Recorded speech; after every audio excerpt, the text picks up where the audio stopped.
السلام عليكم ورحمة الله، وأهلا بيكم معايا وحلقة جديدة من حلقات مطبخ لومي لومة.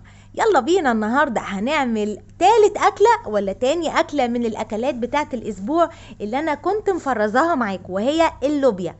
النهاردة بقى اللوبيا بتاعتي هتتعمل بطريقة سهلة جدا وفي وقت قصير قوي قوي قوي. كنت مخلصة الغدا وعاملة لهم حاجة حلوة كمان، وكمان رحت عملت مشوار مهم جدا كان لازم اعمله من بدري، وهو ان انا رحت الفيلا في الكينج علشان اجيب الهدوم الشتوي من هناك.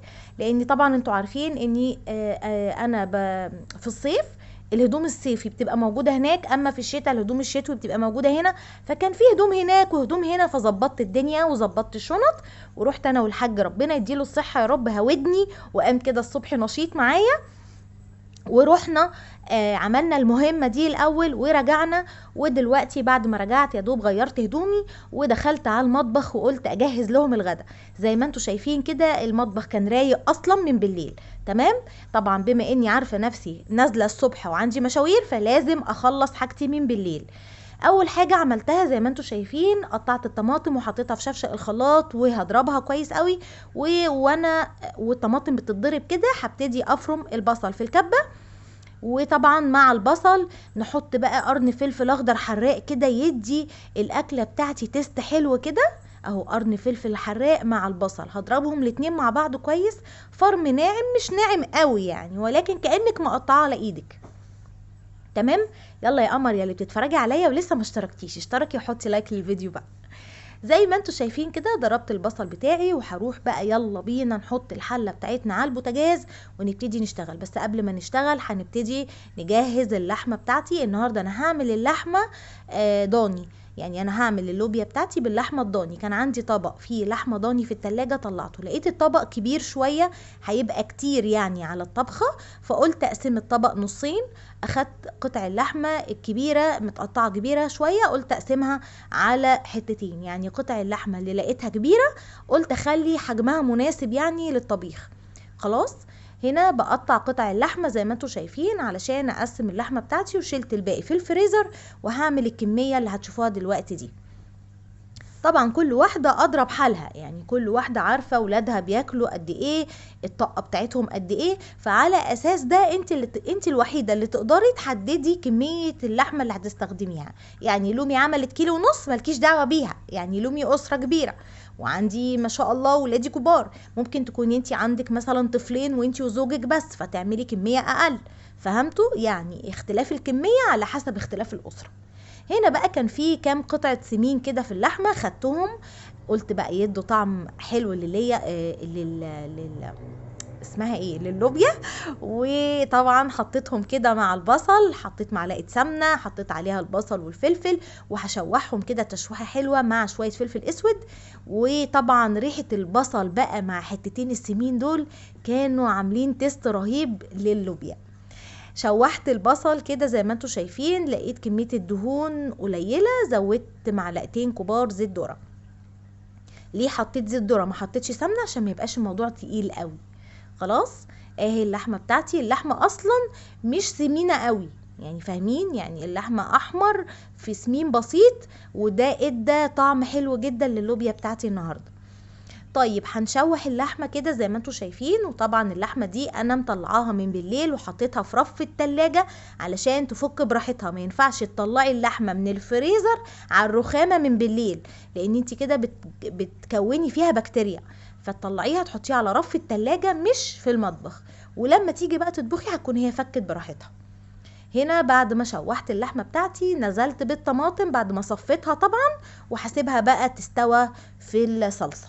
ما بحبش اسلق اللحمة وبعدين اخدها واحطها في الخضار، ما بحسش بطعم اللحمة، بحس ان هي اسفة يا جماعة، ما زال لسه صدري تعبان وباخد البخاخات بتاعتي. طبعا هنا بقى قررت ان انا اعمل لهم بطاطا. الحاج لقى بطاطا في السوق حلوة فجاب لنا بطاطا وهو جاي. قلت يلا بقى ايه بالمرة كده احطها تتغسل وارميها بقى في الفرن عبال الاكل بتاعي ما يستوي، يكون هي كمان استوت بقى ويحلوا بيها بعد الغدا. خلصت البطاطا بتاعتي غسلتها كويس جدا، كذا دور على فكرة مش دور واحد، ها، عشان انتوا عارفين طبعا ان البطاطا من الحاجات اللي بتبقى فيها طينة كتير. طيب كده الاكل بتاعي على النار بيستوي، البطاطا بتاعتي اتغسلت هنحطها في الفرن دلوقتي. تمام. وهنا اللحمه استوت. تمام. هنا الحاج بيهزر معايا بيقول لي ايه الشملاله دي خلصتي؟ قلت له عشان تعرف بس ان انا لهلوبه. هنا بقى هبتدي احط اللوبيا على في الحله يعني. طبعا ده بعد ما اللحمه استوت تماما. اللحمه استوت هنا خالص زي ما انتم شايفين. هنا بقى اللوبيا بتاعتي جاهزه ومسلوقه ومفيش، خلاص مش هعمل فيها حاجه خالص.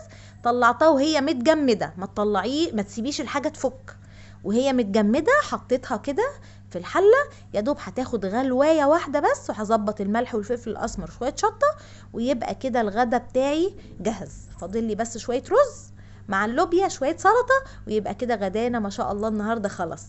زي ما انتوا شايفين كده هبتدي افكك اللوبيا كده شويه، ومهديه النار طبعا مش معليه عشان اللوبيا بتاعتي ما تتلسعش. اهو اللوبيا فكت خالص. هبتدي احط بقى شويه فلفل اسود مع شويه شطه صغيرين كده يدوا تيست حلوه كده. انتوا عارفين احنا بنحب الحاجه حراقه. تمام كده اللوبيا كده جهزت. هنعمل بقى شويه رز على السريع كده. طبعا الناس اللي طلبت مني قلت لكم في الحلقه اللي فاتت تقريبا، الفيديو اللي فات، يعني انتوا مش محتاجين ان انا اعمل معاكم الرز، يعني انتوا كلكم ستات بيوت زي الفل وامارات وشطرات، يعني رز ايه اللي هعمله معاكم يعني؟ قلت لي لا احنا بنحب نعيش معاكي كل لحظه في الفيديو. ادي الرز بتاعي، نزلت بمعلقتين سمنه كبار ومعاهم معلقتين زيت ذره، لان زيت الذره بيديله لمعه كده حلوه للرز وبيخليه مفلفل. هشوح الرز، والغرض من تشويح الرز هنا ان انتي تنشفي الرز من الميه علشان ما يعجنش معاكي. هشوح الرز كويس على نار عاليه، وهنا مسخنه طبعا ميه في الكتل. هبتدي اغطي الرز بالميه واحط له شويه ملح واسيبه يغلي دقيقتين على نار عاليه. وبعدين هبتدي اهدي عليه النار شمعه لغايه ما يتشرب ويستوي خالص. تمام كده اهو. كده الرز بتاعي هسيبه بقى على النار يغلي، وبعدين اوطي عليه خالص واحط الشياطه واوطي عليه بقى شمعة خالص واسيبه يستوي على مهله علشان كمان ما يلزقش في الحله. اهي الشنط اللي انا جبتها من الفيلا علشان بقى ارص الدواليب وكده. هاخدها ادخلها على جوه. وهنا البطاطا دخلتها اهو في الفرن، والاكل بتاعي استوى. هنبتدي بقى نغرف الغدا بتاعنا عشان نقعد نتغدى. عايزه اقول لكم الغدا خلص بسرعه جدا جدا، وعملت بطاطا ودخلت الشنط الاوضه ورصيت كمان شنطتين منهم، والاكل على النار. يعني شغلي ايدك كده ما تقفيش تستني حاجه يعني، والاكل على النار انت اعملي كذا حاجه تانيين. عايزه اقول لكم غسلت ونشرت كمان. ادي اللوبيا بتاعته، بصوا الجمال، بصوا الجمال، قمر. لوبيا متسبكه مش ميه كده وصيصه في الحله، ريحتها كانت طالعه واو بجد. الولاد اتبسطوا منها جدا جدا، وخصوصا كمان طبق البطاطا بقى اللي بعد الغدا ده، يعني بصراحه كانت رشوه حلوه قوي للولاد النهارده. الفيديو بتاعي النهارده كان قصير وسريع وبسيط، لكن حبيت ان انا اكون متواجده معاكم كل يوم، وعدتكم بده وان شاء الله ما غيرش وعدي بقى زي ما قلت لكم كل يوم مع بعض. واشوفكم بكره ان شاء الله. باي باي.